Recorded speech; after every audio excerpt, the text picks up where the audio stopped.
My name is Sharon Leclerc, and I am 65 years old. For most of my life, I was known as an interior architect in Lyon, France, someone who could turn ordinary spaces into sanctuaries of beauty and warmth. I retired 5 years ago, but the rhythm of creation never truly left me. My greatest project, however, was never a building or a client's home. It was the life I built with my late husband, Pierre, and the daughter we raised together, Amélie. Our home, standing quietly on the outskirts of Lyon, is more than just stone and timber. Its honey-colored walls have held our laughter and our grief. The lavender garden outside still carries the touch of Pierre's hands, his devotion living on in every bloom. Within those walls rests not only my past but the essence of my family's story. Yet even a house that feels eternal can be threatened. When I discovered that Amélie and her husband, Julien, were secretly planning to sell it, my sanctuary, and consign me to a nursing home, something inside me fractured. It was not merely betrayal, it was an attempt to erase me, to sever the bond between memory and place. This, then, is not only the story of survival, it is the story of how I reclaimed my life, and ensured they would pay for their treachery. If you're still listening, we want to sincerely thank you for spending your time with us. Truly means a lot. We'd love to know, where in the world are you watching from? Drop your country in the comments and let's see how far this message has reached. If you haven't subscribed to the channel yet, I highly recommend doing it now so you won't miss any of our upcoming stories. These aren't just ordinary stories, they're filled with meaningful life lessons that can inspire, teach, and stay with you long after the video ends. Hit that subscribe button and join our growing community. It all began on a quiet spring evening. I was seated in the living room, where the soft glow of twilight filtered through the arched window I had once designed myself. The light fell directly across Pierre's portrait, his familiar eyes meeting mine from the canvas, as if he too were keeping watch. Dinner had just ended. A bowl of French onion soup, prepared the way my mother once taught me, and in my hand I held a glass of deep red Bordeaux. The ritual was comforting, a small ceremony that anchored me to the rhythms of life I once shared with him. The phone rang, slicing through the silence. It was Amélie, my daughter, 38 now, polished and successful, a marketing director for a wine company in Paris. Her voice was sweet as ever, warm, practiced in its charm. She asked about my health, about whether I had been using the grocery delivery app she had insisted I install. "Maman, you have to be more careful," she chided gently, her tone laced with concern. She mentioned the time I nearly let the oven burn, as if it were evidence of a fragile mind. I laughed lightly, brushing away her worry. "I'm fine, Amélie," I said. My voice carried assurance, but inside a shadow flickered. I hated being reminded of my mistakes, hated being spoken to as though I were already fading. As I prepared to end the call, a strange thing happened. Amélie, in her haste, failed to disconnect. The line stayed open, and through the speaker a second voice emerged. Her tone shifted, stripped of sweetness, colder, sharper like a blade. "Julien, she's slipping," Amélie said. "This time she nearly burned the house down. It's time to put her in a nursing home." My breath caught in my throat. Then came Julien's voice. Measured, calculating, dripping with ambition. "That house is worth at least €1,000,000. We sell it, put her in a cheap facility, and with the money we'll buy a flat in central Paris. She'll never know." The words struck harder than any physical blow. I froze, my fingers trembling so violently that the phone slipped from my grasp and clattered onto the wooden floor Pierre and I had laid together 25 years ago. The sound echoed in the silence, final, devastating. They had called me a burden. The room seemed to tilt, the walls closing in. I stared at Pierre's portrait, searching his painted eyes for strength, for guidance. Was this truly our daughter? The little girl who once played hide-and-seek among the lavender bushes, who giggled as she built forts of pillows by the fireplace. That child was gone, replaced by a woman whose ambitions outweighed her loyalty, her blood. But what pierced deeper than any betrayal was the revelation that followed. Amélie had not only dreamed of removing me from my home, she had already acted. She had secretly hired a lawyer to investigate the ownership of the property, as though I were too feeble, too oblivious to notice. She had underestimated me. I sat back, my glass of wine forgotten, my pulse pounding in my ears. Betrayal has a taste, bitter and metallic, and I could feel it on my tongue. Yet alongside the grief, a spark ignited. A spark of something I thought had vanished with Pierre's passing. Resolve. I was not a frail, senile old woman. I was Sharon Leclerc, a woman who had once designed interiors for chateaux in Provence, a woman who had faced deadlines, demanding clients, and 1,000 challenges life had hurled at her. I had survived widowhood, loneliness, and the slow erosion of age. This was different. This was war. The house was more than stone and mortar. It was the vessel of our lives, every wall lined with memory. To lose it would be to lose Pierre all over again, to erase the laughter of our family dinners, the lavender summers, the winters by the fire. I would not let them steal that from me. As the night deepened, I sat alone in the glow of the lamp, the phone silent now on the floor. The betrayal had left its scar, but it had also awakened something dormant inside me. For too long I had allowed myself to fade into the background of my own life, thinking age meant surrender. But I still had my mind, my will, and my name. Amélie and Julien thought I would be easy prey, that sentimentality and frailty would blind me to their schemes. They thought they could maneuver me like one of their business deals, a transaction neatly folded into their ambitions. They were wrong. I touched the portrait of Pierre, whispering to him as if he could still hear. They don't know who they're dealing with, mon amour. I will not let them destroy what we built. The air in the room grew sharper, charged with my silent vow. From that night on, my life would no longer be one of quiet evenings and passive acceptance. It would be a battle for dignity, for memory, for justice. And in that battle, I would make sure they paid dearly for their betrayal. I said nothing to Amélie. Words would have been chaos. Action would be the language she understood. The house in Lyon stood under my name alone, transferred to me in full after Pierre's death from heart disease 3 years ago. A legal fact as immovable as the stones in its walls. If they thought paperwork and affection would bend to their wishes, they had misjudged the sturdiness of both. I started with Claire Dubois. Claire was not sentimental. At 50, with cropped silver hair and the composed, precise manner of someone who had spent decades parsing contracts and human frailty, she had been the one who first helped Pierre and me claim this house.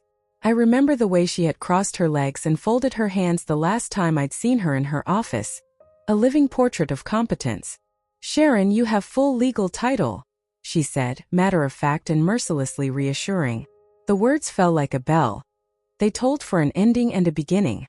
"If you want to sell, I can find a buyer within a week." Her eyes did not soften when she spoke of selling. Perhaps she saw, as I did, that objects of memory are still objects. Their power lies both in what they hold and in who holds them. I did not choose this course to hurt them. Retribution felt cheap and small compared with rebuilding what had been trodden underfoot. I wanted something subtler. A lesson in gratitude and the weight of history. A demonstration that homes are not mere assets to be leveraged when life becomes inconvenient. Pierre and I had poured ourselves into these walls. Not only our savings but our dignity and rituals, the Sunday breakfasts, the crooked birthday candles, the lavender-scented afternoons when Amélie chased butterflies across the garden. If those memories were to be commodified, then let the lesson come with a price they could not ignore. Claire set the wheels turning. She recommended a discreet approach, no public listings, no gossipy neighbors alerted by for sale signs. I wanted discretion not only for the sake of appearances but for theater. If they believed a quiet administrative transfer could erase me, then the reveal should be surgical. Sudden, undeniable, and humiliating in its clarity. Antoine Moreau arrived the following week.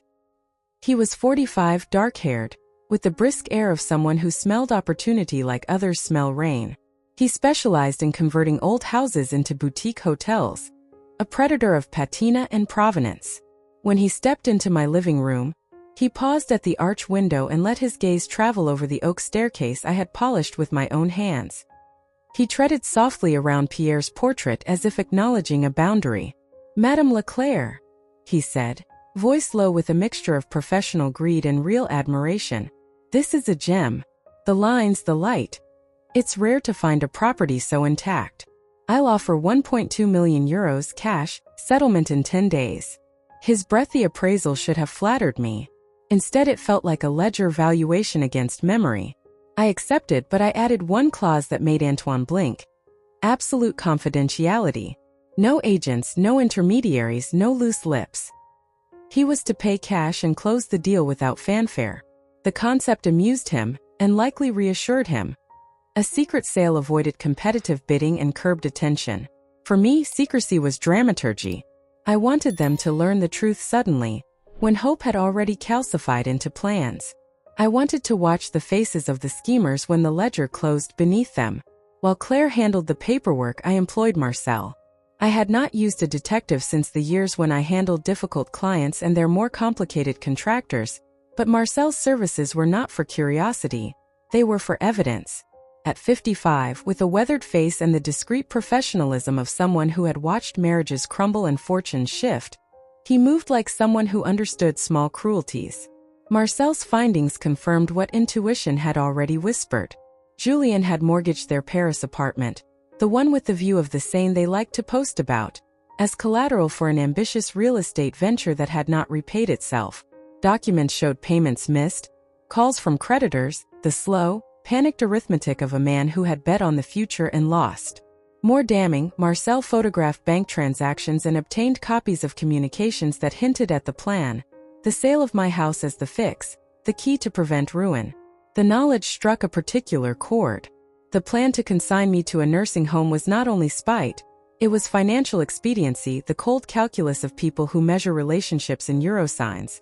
Their betrayal had been practical, not merely personal. That practicality made it worse. They had reduced a life, a history, a woman's shared grief into a line on a spreadsheet. The evidence Marcel delivered sat on my kitchen table like a small, ugly fortune. Photocopies, photographs, a ledger of vulnerability. Each paper showed me a dimension of their thinking I had not wanted to see. Still, I did not taste triumph. I tasted something harder. The iron discipline of a woman who refuses to be erased. Night after night, I sat with Claire's contract drafts and Antoine's assurances, with Marcel's photographs spread like a map of treachery. I plotted logistics, signatures, transfer dates, notary meetings, and rehearsed the reveal not as a theatrical revenge but as a lesson in agency. I thought of Pierre's slow hands in the lavender and of the little boots Amélie had once worn, scuffed at the toes from play. I thought of how, in my quiet retirement, I had slipped into passivity when the world kept turning. This was not the end of a story but a reclamation. They had assumed my frailty meant invisibility. They had misread the contour of my life. I had been an architect of spaces, yes, but I was also an architect of consequence. If loyalty could be traded, then so, too, could comfort. I would not trade my memories for their convenience. As the sale approached, the house remained the same. The lavender still bent under the breeze. The oak stairs still smelled faintly of polish and firewood. Inside, I prepared for a moment that would be less about the money and more about a reckoning. The papers would not unmake the past. They would only mark who had chosen to preserve it, and who had chosen to profit from it. I did not tell them the script. I kept my voice calm, my actions precise. The battle I prepared was not loud. It moved in rooms where decisions are made and signatures set. My vengeance, if that is what anyone wanted to call it, would be administered with the cold clarity of law and the unyielding patience of a life well built. While Antoine and Claire managed the formalities of the sale, I set to work on my own plan. They dealt with contracts and signatures. I dealt with flesh and blood, with betrayal and its antidote, control. The first step was practical. I replaced every lock on the house. It was a gesture both symbolic and protective, a way of reclaiming the very threshold of my life. Philippe, a locksmith of 60 who had once fitted security systems for villas along the Côte d'Azur, arrived in a van full of gleaming tools and stories. He had the look of a man who had seen too many households torn apart by inheritance feuds and neighborly mistrust. "Do you want high-security locks, madam?" he asked, his brow raised, a faint smile playing on his lips. "Not high-tech," I said, watching him unpack cylinders and keys. "Just certain. No one enters unless I choose it." He studied me for a moment, sensing perhaps the weight behind my words, then nodded and set to work. The sound of drills and metal on wood echoed through the house, and with every turn of his wrench I felt a layer of vulnerability peel away. By evening, every door bore a new mechanism. Every key fit only in my pocket. Amélie and Julien would never anticipate this detail. They still imagined me as fragile, careless, incapable of foresight. They would learn otherwise. The second step was personal. I had long dreamed of living in Aix-en-Provence, a town south of Lyon, where Pierre and I once spent a summer wandering its narrow streets, breathing in its art and fountains. We used to talk about retiring there, among roses and olive trees, where time moved gently. Pierre never lived to see it, but I would carry that dream for both of us. I found a modest apartment in a quiet senior community on the outskirts of town. It was not luxury but serenity. A courtyard garden heavy with roses, a communal hall where residents gathered for meals or games, and a bright little studio space where I could offer free interior design workshops.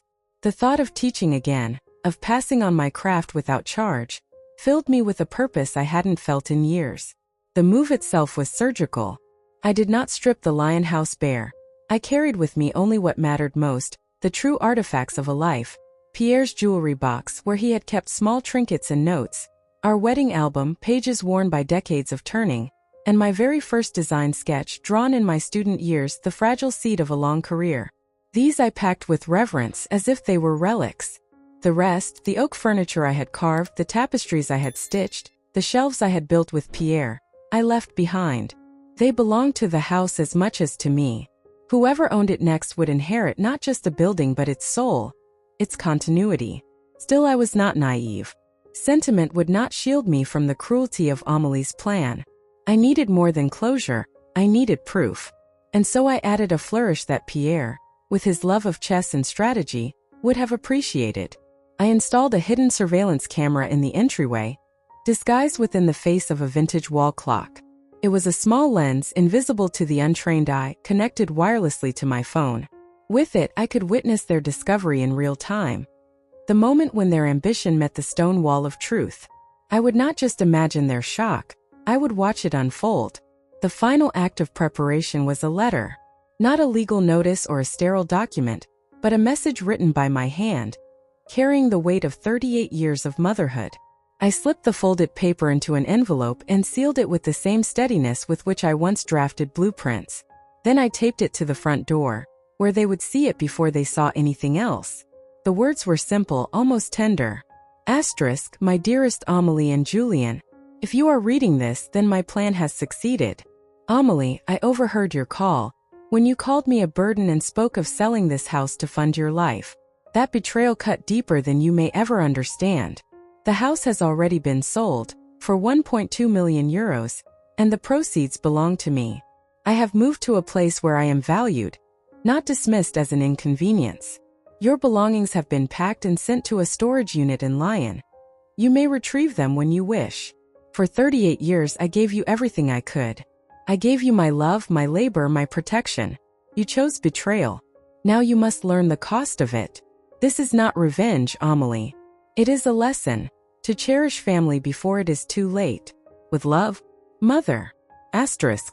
I read the letter 3 times before leaving it there, my hand brushing the wooden doorframe Pierre once painted. It was not a farewell but a verdict, signed in the ink of my disappointment. That night, as I lay in my new apartment in Aix, surrounded by boxes that smelled faintly of lavender and old paper, I turned on my phone and opened the camera feed. The entryway of the Lion house appeared on the screen. Still, silent, waiting. I imagined the day Amélie and Julien would arrive, their confident footsteps echoing in the hall, their voices buoyant with expectation, until they noticed the locks, the envelope, the absence of control. I could almost hear the silence that would fall between them, the shock that would replace calculation. The plan was nearly complete. The contracts would close in a matter of days. Antoine's transfer would finalize. Claire's papers would be filed. All that remained was for Amélie and Julien to walk into the trap they had set for me, only to find themselves ensnared by their own arrogance. I had often thought of myself since Pierre's death as fading, like wallpaper left too long in sunlight. But in those quiet days of preparation, I realized I had not faded at all. I had simply been waiting for the moment to reclaim not just my dignity but my agency. This was not the story of a mother defeated. It was the story of a woman who had learned that love without respect curdles into weakness. And weakness, when cast off, becomes strength.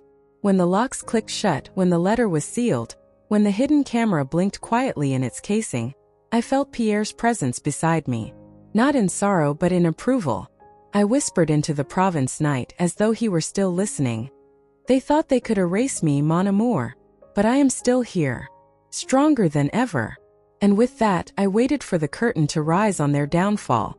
Amélie and Julien returned from their business trip to Bordeaux on a Friday evening, just as the golden light of sunset washed over the quiet neighborhood.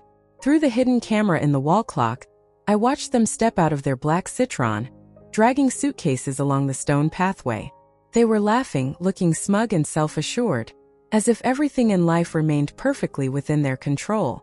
Amélie, in a navy blue dress and sharp heels, carried herself with her usual air of superiority. Julien, sleeves rolled up, shirt crisp and white, rested his hand on her shoulder with the confidence of a man who believed the world owed him obedience. She pulled out her key, slid it into the lock and twisted. The familiar click never came. The door remained firmly shut. She frowned, tried again, then again more forcefully. Confusion gave way to dread. "Julien, it won't open," she whispered, her voice tinged with panic. Julien snatched the keys from her hand, jiggled the lock, slammed his shoulder into the door. Nothing. His jaw clenched, eyes narrowing with rage. "Someone changed the locks," he barked, slamming his fist against the wooden frame. Amélie looked around frantically, her phone already in her hand. She dialed my number, but all she heard was a hollow tone. "This number is no longer in service." I had cut that line days ago. Julien stormed around to the back door. He yanked, pushed, cursed. But every lock had been replaced with Philippe's high-security system. His arrogance crumbled with each failed attempt. Finally, Amélie noticed the kitchen window left slightly ajar, the trap I had set for them. "Julien, here," she urged, desperation spilling into her voice. They climbed clumsily through, stumbling onto the tiled floor, dust clinging to their clothes. That was when Amélie saw it. A white envelope taped to the inside of the front door. Her hand trembled as she tore it down, her breath shallow and uneven. She opened it and began to read aloud. My words, carefully chosen, laced with truth and finality, filled the air. With each sentence, her face drained of color. By the time she reached the final line, "I gave you everything for 38 years, but you chose betrayal." Her voice broke completely. Tears streamed down her cheeks, her body shaking. Julien ripped the letter from her hand and scanned it himself. His fury mounted with every line. He crushed the paper in his fist, then spun around and punched the wall. The very wall Pierre and I had painted together decades ago, back when the house was filled with laughter instead of lies. "She tricked us. Do you hear me, Amélie? We have nothing now. You mortgaged our apartment, and for what?" His voice cracked, his anger spilling into panic. Amélie turned on him, eyes wild, tears smearing her makeup. "You told me she was a burden. You pushed me into this. Don't you dare put this on me." Their shouting escalated, a vicious storm ripping through the house. And then, like a final knife twist, the truth I had long known came to the surface. Through sobs, Amélie screamed, "Do you think I didn't know about your affair? That colleague of yours, you thought I was blind? I stayed quiet because I was terrified of losing you. I let you humiliate me, betray me, and still I stood by you. And now? Look at us. We've lost everything." For once, Julien had no sharp retort. He stood frozen, shame flickering across his face before he masked it with silence. I watched it all unfold on the small screen in my hands, the two of them, unraveling in the ruins of a home that no longer belonged to them. They had no house, no money, no trust left between them. Only broken vows and hollow rage. It wasn't triumph I felt, but inevitability. The truth had come to light, and there was no escaping it. A new beginning. I sat by the window of my new apartment in Aix-en-Provence, a small cup of café au lait warming my hands. Outside, the garden of roses bloomed, their fragrance drifting in with the soft spring breeze. The scene was peaceful, almost too peaceful, compared to the chaos that had defined the last few months of my life. For the first time in years, I felt entirely at home, not because of the walls or the furniture, but because I had reclaimed ownership of my story. My phone buzzed on the table. The screen lit up with a message from Amélie. I didn't need to open it to know what it contained. Some belated apology, perhaps an attempt to explain, or a plea for forgiveness. I let the message linger for a moment before pressing delete. My heart did not harden with hatred as I erased it. Rather, I felt a calm resolve. I had done what needed to be done, not out of revenge, but to protect the life Pierre and I had built, to defend the dignity of my years, and to remind Amélie that family is not a tool for convenience. The 1.2 million euros from the sale of our house rested safely in a Marseille bank, a sum large enough to give me both comfort and freedom. Yet money was not the point. It was a tool, a resource to carry me into a future Pierre, and I had once dreamed of but never reached together. With it, I planned to open a small school of interior design for disadvantaged children, a place where young minds could play with colors, shapes, and imagination, and find a voice they might never have otherwise discovered. That dream gave me purpose again. As for Amélie and Julien, I heard whispers from mutual acquaintances. They were renting a modest apartment on the outskirts of Paris, struggling to rebuild both their finances and their fractured marriage. The gleaming dream of selling my home to finance their ambitions had turned to dust.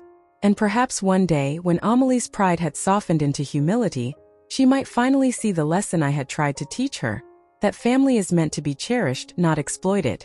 I was not the woman they had dismissed as frail, forgetful, or irrelevant. I was not a burden. I was Sharon Leclerc, once an architect, now a woman reborn. At 65, I had discovered that it was never too late to choose freedom over fear, dignity over dependence, and to write a new chapter for myself. As I looked out at the roses swaying gently in the Provençal breeze, I knew Pierre would have been proud. He would have smiled at my quiet rebellion, at the way I defended the home we built with our own hands, and at the way I carved out a future for myself, not in bitterness but in strength. For the first time since his passing, I felt him with me, not in grief but in quiet approval. And so I offer to you, the listener of my story, 5 lessons that my journey has carved deep into my heart. 5 lessons from Sharon. 1. Gratitude is the foundation of family. I gave Amélie my time, my sacrifices, my love, and my guidance. Yet she forgot to honor those gifts, treating them as though they were nothing more than her birthright. Gratitude is what keeps the bonds of family alive. Without it, love turns brittle and relationships collapse. Cherish those who stand by you before it is too late, because once trust is broken, it is rarely restored. 2. Never underestimate another person. Amélie and Julien believed age had dulled me, that I was too weak or too distracted to notice their schemes. They assumed frailty meant helplessness. But strength comes in many forms. Wisdom, patience, and clarity can outmatch youthful arrogance. Remember this: the quietest person in the room may be the one who sees everything. 3. Protect your legacy. A house, an heirloom, a story. These things are not just material possessions. They are containers of memory and love. I chose to sell my home not because I no longer cared for it, but because I wanted to ensure it would never be reduced to a bargaining chip in someone else's game. Protect your legacy, whatever it may be, because it is the bridge between your past and your future. 4. Betrayal always carries a cost. Amélie and Julien's betrayal did not destroy me.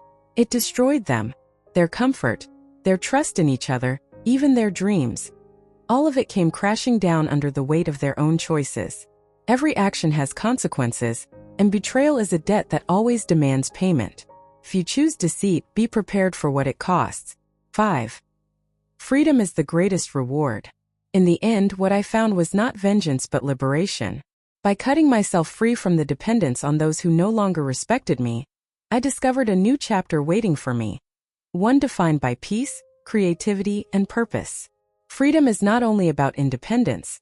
It is about reclaiming the right to live with dignity and joy. As I set my coffee cup down and leaned back in my chair, I realized this was not the end of my story but the beginning of something new. I was no longer a prisoner of betrayal, nor a woman waiting for recognition from her daughter. I was simply myself, free, whole, and ready. And now I want to leave you with this. If my story touched you, if it stirred something in your heart, I invite you to stay with me. Like this story, share it with others, and subscribe for more journeys that remind us of the resilience hidden in the human spirit. Leave a comment, tell me what you felt, and let's walk together in these conversations about love, loss, and the strength to rise again. Thank you for being here, for listening, and for walking beside me on this path. My name is Sharon Leclerc, and my life is no longer defined by what was taken from me, but by what I chose to create.